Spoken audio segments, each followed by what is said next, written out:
ఛత్రపతి మహారాజ్ గురించి బ్రిటిష్ వాడు ఏమన్నాడు తెలుసా? అలాంటి వాడు ఒక్కడైనా మా దగ్గర ఉంటే మొత్తం ప్రపంచాన్ని మేము గెలవగలుగుతాం. ఎగ్జాక్ట్లీ.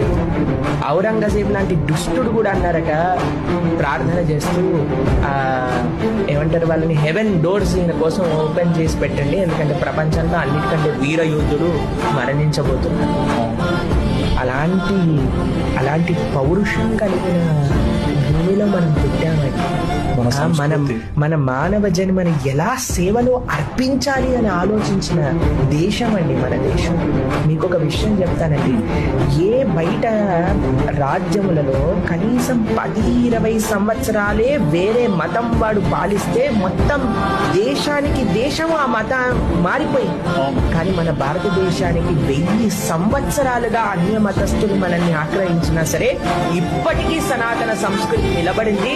50 కోట్ల మంది కుంభమేళాకి వెళ్ళారు అని అంటే అది మన ధర్మాన్ని యొక్క గొప్పతనం. కానీ మన దేశ యువత కానీ దీన్ని మర్చిపోతే వచ్చే